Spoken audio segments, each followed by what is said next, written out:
I've come to the end of the day, my first day of my practical training strip hike. It's a 16-mile hike, and I'm tired. I walked the Jordan River Parkway from Leftdale, which is south of Salt Lake City, to Lehigh, which is south of Salt Lake City. And I've never been on that part of the Jordan River Parkway before. And it was pretty. I wish there had been more shade. It was kind of sunny and warm. I saw several plants I learned to recognize. My original plan was to go to the Uintas. After some reservation and some thought, decided to hike a little lower altitude. And I'm glad I did. I saw things like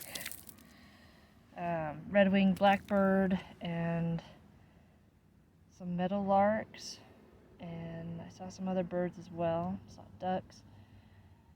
Lots of Russian olive growing along the riverbank, which you can actually eat the fruit of. It's kind of a soft, sweet pulp. There's some sunflowers, which you can also eat. I actually ate a little bit of one. Tasted good.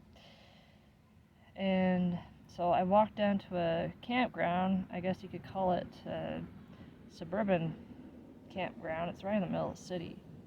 I think it acts both as a public park and as a campground.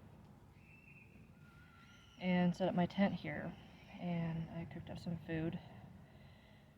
And I'm pretty tired, but I think one of the most important things was to do a lot of stretching along the way, and to find the little things to enjoy along the trail, because otherwise it becomes monotonous. It does become a chore to do that sort of hike. You want to scout. You want to be actively looking for things along the trail.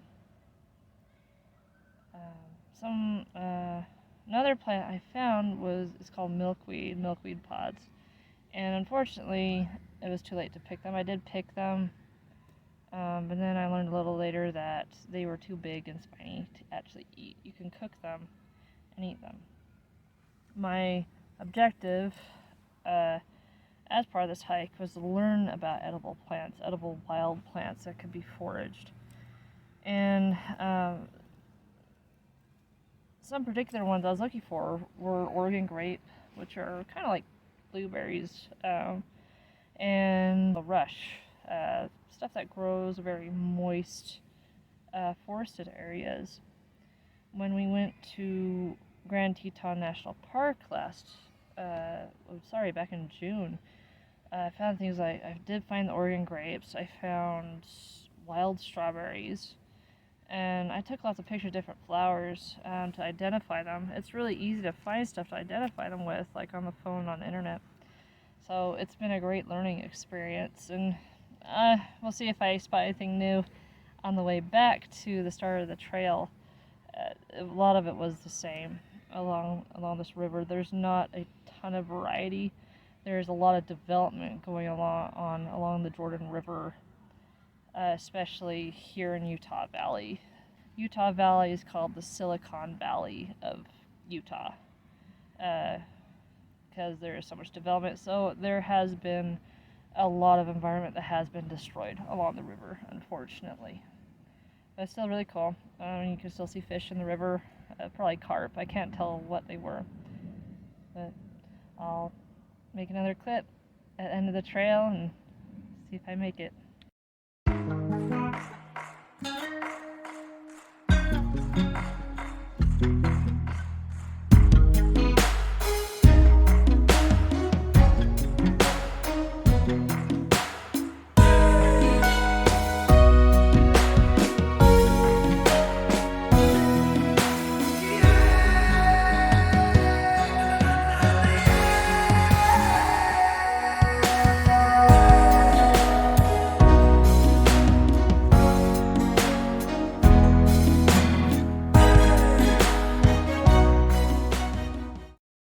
Well, I completed my hike for the practical training strip. I walked almost 18 miles. That included some backtracking.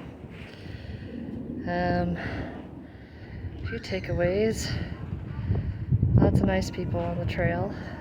There's a few that checked in on me. And double check shoes next time. Get better support for my shoes. So this has been an adventure, and I think next time I do a trip like this, a walk like this, I'll do it in the fall instead of the summer.